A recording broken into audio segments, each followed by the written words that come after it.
మిత్రులందరికీ నమస్కారం. వీడియో చూస్తున్న ప్రతి ఒక్కరు లైక్ చేయండి, మీ ఫ్రెండ్స్ అందరికీ కూడా షేర్ చేయండి. మీరు కానీ ఫస్ట్ టైం మన ఛానల్కి వచ్చినట్లయితే సబ్స్క్రైబ్ చేసుకోండి. ఫ్రెండ్స్, ఇక్కడ ముఖ్యంగా మనం చూసినట్లయితే కాల్ లెటర్లకు సంబంధించి ఒక ఇంపార్టెంట్ అప్డేట్ అయితే రావడం జరిగింది. Download mega DSC 2025 call letters for certificate verification అని చెప్పేసి మనకి ఇప్పటికైతే ప్రిన్సిపల్ పోస్టులకు సంబంధించి మనకి కాల్ లెటర్లు అయితే వచ్చినట్లు సమాచారం. Mega DSC 2025 certificate verification call letter released అని చెప్పేసి మనకి ఈ విధంగా ఆప్షన్ అయితే రావడం జరుగుతుంది. అయితే ఇక్కడ ఇవన్నీ ఇప్పటికైతే మనకి ప్రిన్సిపల్కి సంబంధించి రావడం జరిగాయి. పూర్తి స్థాయిలో మనకి మధ్యాహ్నం నాటికి అందరికీ కూడా యాజ్ సోన్ యాజ్ పాసిబుల్ అందుబాటులోకి వచ్చేసే అవకాశం అయితే కనిపిస్తుంది. కాబట్టి ఈ కాల్ లెటర్లో మెయిన్గా ఏం మెన్షన్ చేస్తున్నారంటే మీరు ఏ రోజున సర్టిఫికేట్ల వెరిఫికేషన్కి హాజరు కావాలి, ఎక్కడికి సర్టిఫికేట్ల వెరిఫికేషన్కి హాజరు కావాలనే వేదిక ఎక్కడ అనేది క్లారిటీకి ఇచ్చారు చూడండి. ఇక్కడ దాంతోపాటుగా డేట్ కూడా క్లారిటీకి ఇచ్చారు. ఇక్కడ ముఖ్యంగా కొన్ని పాయింట్స్ అయితే మెన్షన్ చేశారు. ఏమేమి సర్టిఫికేట్లు తీసుకురావాలనే వివరాలు కూడా మెన్షన్ చేశారు. సర్టిఫికేట్ల గురించి ఆల్రెడీ మనం నెల రోజుల నుంచి మాట్లాడుకుంటూనే ఉన్నాం. ఆ సర్టిఫికేట్లకు సంబంధించిన వివరాలు ఇక్కడ ఉంటాయి. మనకి డిఎస్సికి సంబంధించిన ప్రింట్ అప్లికేషన్ జిరాక్స్, అదేవిధంగా SSC marks memo xerox, intermediate marks memo xerox, degree ఉంటే డిగ్రీ, పీజీ ఉంటే పీజీకి సంబంధించిన జిరాక్స్, ఒరిజినల్స్ అనేవి కంపల్సరీగా తీసుకువెళ్ళాలి. దాంతోపాటుగా 3 సెట్ల జిరాక్స్లపై గెజిటెడ్ ఆఫీసర్ అటెస్టేషన్ అయితే కంపల్సరీగా చేయించాలి. సీటెట్ ఆర్ టెట్కి సంబంధించిన ఏదైతే మార్క్స్కి సంబంధించిన వివరాలు ఉంటాయి, చాలామంది దగ్గర 2011, 2012, 2013 టైంలో టెట్కి సంబంధించిన వివరాలు అనేవి తెలంగాణ టెట్ వెబ్సైట్లో డౌన్లోడ్ చేసుకునే అవకాశం అయితే ఉంది. దాని గురించి రామ్ రమేష్ ప్రొడక్షన్స్ టెలిగ్రామ్ గ్రూప్లో నేను లింక్ అయితే పోస్ట్ చేశాను. 2017, 2015 నుంచి 2024 వరకు కూడా టెట్కి సంబంధించిన మార్క్స్ మెమోకి సంబంధించిన మెమోస్ రాకపోతే ఫర్గాట్ టెట్ మార్క్స్ అనే ఆప్షన్ ఉంది, ప్రీవియస్ టెట్ మార్క్స్ అనే ఆప్షన్ ఉంది టెట్ వెబ్సైట్లో. వాటిని మీరు జిరాక్స్ తీయించుకుని కాపీ ప్రింట్ తీసుకుంటే సరిపోతుంది. ఇక నెక్స్ట్ వచ్చేసరికి స్టడీ సర్టిఫికేట్లకు సంబంధించి కూడా మనం చాలాసార్లు మాట్లాడుకున్నాం. 4th క్లాస్ నుంచి 10th క్లాస్ వరకు స్టడీ, మెయిన్గా ఒక 4 సంవత్సరాల స్టడీ ఉన్నట్లయితే మీకు ఎటువంటి ఇబ్బంది అనేది ఉండదు.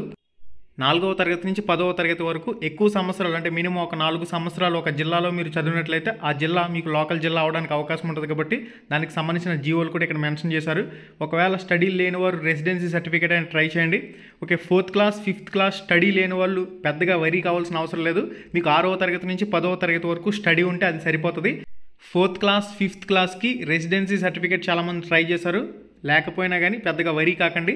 నెక్స్ట్ ప్రైవేట్ క్యాండిడేట్స్ ఎవరైతే ఉన్నారో ఎస్ఎస్సికి సంబంధించిన ప్రైవేట్ క్యాండిడేట్ అని చెప్పేసి మీ మార్క్స్ మెమోలో వచ్చిందంటే మీరు రెసిడెన్సీ సర్టిఫికేట్ అనేది ఎంఆర్ఓ మండల రెవెన్యూ ఆఫీసర్ దగ్గర తీసుకుని ఉండాలి 7 సంవత్సరాలకు సంబంధించి. ఇక మనకి తెలంగాణ నుంచి ఆంధ్రప్రదేశ్కి మైగ్రేట్ అయ్యి వచ్చిన ఎవరైతే ఉన్నారో వాళ్ళకి సంబంధించిన సంబంధిత జీవోల ప్రకారం వాళ్ళ సర్టిఫికేట్లను అయితే వెరిఫై చేస్తారు. ఇక క్యాస్ట్ సర్టిఫికేట్ అనేది కూడా వెరిఫై చేయడం జరుగుతుంది. క్యాస్ట్కి సంబంధించి ఎస్సీ క్యాండిడేట్లు ఎవరైతే ఉన్నారో రీసెంట్గా తీసుకున్న క్యాస్ట్ అనేది మీ గ్రామ సచివాలయానికి తీసుకువెళ్తే SC1, SC2, SC3 కింద అప్డేట్ చేసిస్తారు. ఇక రిజర్వేషన్ సర్టిఫికేట్ ఏదైతే ఉందో ఆ రిజర్వేషన్ సర్టిఫికేట్ ఎంఆర్ఓ వెరిఫై చేయడం జరుగుతుంది కాబట్టి నో ప్రాబ్లం. ఒకవేళ SC1, SC2, SC3 అని లేకపోయినా కానీ అక్కడ ఉన్న కేటగిరీ ప్రకారం కూడా తహసీల్దార్కి అర్థమైపోతుంది కాబట్టి ఆ రకంగా కూడా వెరిఫై చేసే అవకాశం అయితే ఉంటుంది. ఎస్సీ క్యాండిడేట్స్ అందరూ కూడా రీసెంట్గా తీసుకున్న క్యాస్ట్ అనేది మీ గ్రామ సచివాలయానికి తీసుకువెళ్ళి అప్డేట్ చేయించి తీసుకుంటే ఆ కేటగిరీలు యాడ్ చేసిస్తారు. ఈడబ్ల్యూఎస్ సర్టిఫికేట్ అనేది లాస్ట్ 1 ఇయర్లో ఉండేలా చూసుకో. ఫిజికల్లీ హ్యాండిక్యాప్డ్, అదేవిధంగా ఎక్స్ సర్వీస్ మ్యాన్ కోటాకి సంబంధించిన సర్టిఫికేట్ ఎవరికైతే ఆ రిజర్వేషన్ ఉందో వాళ్ళు. నెక్స్ట్ ఎవరైతే గవర్నమెంట్ ఎంప్లాయీస్ కింద వర్క్ చేస్తున్నారో వాళ్ళు సంబంధిత సర్టిఫికేట్ అంటే NOC నో అబ్జెక్షన్ సర్టిఫికేట్ లేదా నో అబ్జెక్షన్ లెటర్ అనేది తీసుకువెళ్ళాలి. నెక్స్ట్ వచ్చేసరికి ఎక్స్పీరియన్స్ సర్టిఫికేట్, ప్రిన్సిపల్కి ఎక్స్పీరియన్స్ అనేది అవసరం.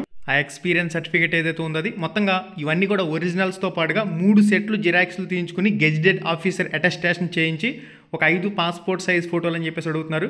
వీటితో మీరు నేరుగా సర్టిఫికేట్ల వెరిఫికేషన్కి ఎక్కడైతే మీకు వేదిక ఇచ్చారో అక్కడికి హాజరు కావాల్సి ఉంటుంది.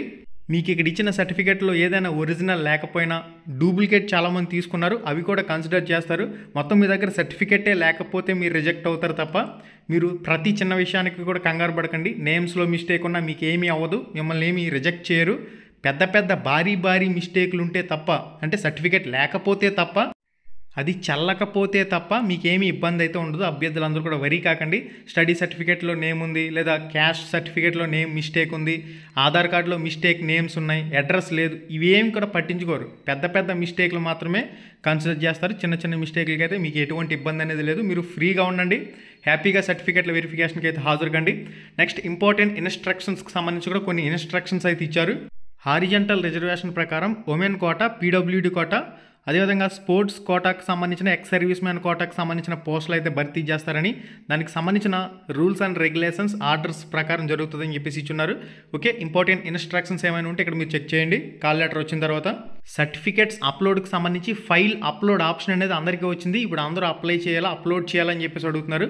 ఆల్రెడీ మీరు డాక్యుమెంట్స్ అనేవి స్కాన్ చేసి అప్లోడ్ చేసినట్లయితే రీసెంట్గా తీసుకున్న క్యాస్ట్ సర్టిఫికేట్ స్కాన్ చేసి అప్లోడ్ చేయడానికి కానివ్వండి, స్టడీ సర్టిఫికేట్లు రీసెంట్గా తీసుకుంటే వాటిని స్కాన్ చేసి అప్లోడ్ చేయడానికి కానివ్వండి, ఇక్కడ ఆప్షన్ అయితే ఉంటుంది. ఇప్పటికైతే అందరికీ ఇచ్చారు. ఎవరికైతే మంచి స్కోర్ ఉందో వాళ్ళందరూ కూడా సర్టిఫికేట్స్ అనేవి స్కాన్ చేసి అప్లోడ్ చేయాలి. అయితే ఈవినింగ్ వరకు వెయిట్ చేసినట్లయితే కంపల్సరీగా ఎవరికి కాల్ లెటర్ వచ్చిందో వాళ్ళు కంపల్సరీగా సర్టిఫికేట్లు స్కాన్ చేసి అప్లోడ్ చేయాలి. మెయిన్గా ఆధార్ కార్డు అనేది స్కాన్ చేసి అప్లోడ్ చేయండి అని చెప్పేసి ఒక ఆప్షన్ అనేది అందరికీ కూడా రావడం జరిగింది. ఇక మిగిలిన సర్టిఫికేట్లు ఏదైనా కానీ మీరు అప్డేట్ చేసుకోవాలంటే చేసుకోవచ్చు, లేదంటే పాత ఆల్రెడీ మీరు అప్లోడ్ చేసేసారంటే వాటిని మీరు మళ్ళీ ఎడిట్ చేయవలసిన అవసరం లేదు, ఆటోమేటిక్గా అక్కడ మీకు చూపిస్తుంది. ఇది గైస్ సర్టిఫికేట్ల అప్లోడ్కి సంబంధించిన కంప్లీట్ సమాచారం. ఫైల్ అప్లోడ్ అని చెప్పేసి ఆప్షన్ అయితే రావడం జరిగింది. అందరూ కూడా అప్లోడ్ చేయాలని చెప్పేసి అడుగుతున్నారు. కాల్ లెటర్ వచ్చిన వాళ్ళు కంపల్సరీగా చేయాలి. ఈవినింగ్ లోపు అందరికీ కూడా కాల్ లెటర్స్ అనేవి వచ్చేస్తాయి కాబట్టి వాళ్ళందరూ కూడా కంపల్సరీగా అప్లోడ్ చేసుకోవాలి. సర్టిఫికేట్లు ఏమైతే ఇక్కడ లేవో అవన్నీ కూడా మీరు స్కాన్ చేసి అప్లోడ్ చేయాలి. మొబైల్లోనే స్కాన్ చేసి అప్లోడ్ చేయొచ్చు. మొబైల్లో స్కాన్ చేయడానికి చాలా యాప్లు ఉన్నాయి, చాలా అప్లికేషన్లు ఉన్నాయి. మీ మొబైల్ కెమెరా మంచిగా ఉన్నట్లయితే దాన్ని నీట్గా ఫోటో తీసి క్రాప్ చేసి ఫోటో కేబీ డిక్రీజ్ చేయడానికి కూడా చాలా వెబ్సైట్లు ఉన్నాయి. ఫోటో ఇమేజ్ డిక్రీజ్ అని చెప్పేసి మీరు గూగుల్లో సెర్చ్ చేస్తే చాలా వెబ్సైట్లు వస్తాయి. ఆ ఫోటోని లేదా మీరు తయారు చేసుకున్న పీడిఎఫ్ని, చాలామంది దగ్గర డిగ్రీకి సంబంధించి చాలా రకాల మెమోస్ ఉంటాయి, అవన్నీ కూడా ఒక పీడిఎఫ్ కింద తయారు చేసి దాన్ని అప్లోడ్ చేసే అవకాశం అయితే ఉంటుంది. 1 MBలో మీరు పీడిఎఫ్ అనేది చేసుకుని అప్లోడ్ చేసుకోవాలి. లేదు మనకి మెయిన్ డాక్యుమెంట్ ఏదైతే ఉందో మార్క్స్ మెమోకి సంబంధించి మెయిన్ డాక్యుమెంట్ కాబట్టి ఆ మెయిన్ డాక్యుమెంట్ స్కాన్ చేసి లేదా అది ఫోటో తీసి నీట్గా క్రాప్ చేసి 1 MB లోపు వచ్చే విధంగా మనకి గూగుల్లో వెబ్సైట్లు ఉంటాయి. ఫోటో కేబీ డిక్రీజ్ అని చెప్పేసి ఆ వెబ్సైట్లో మీరు ఆ కేబీ తగ్గించుకుని అక్కడ అప్లోడ్ చేస్తే సరిపోతుంది. ఓకే గైస్, ఇప్పటి వరకు ఉన్న సమాచారం అయితే ఇది. మరింత అప్డేట్ ఇన్ఫర్మేషన్ అది ఎప్పటికప్పుడు మీకు మన ఛానల్ ద్వారా అందుతూనే ఉంటుంది. మళ్ళీ వీడియోలో మళ్ళీ కలుసుకుందాం. సబ్స్క్రైబ్ చేసుకోండి. శుభం, ధన్యవాదాలు.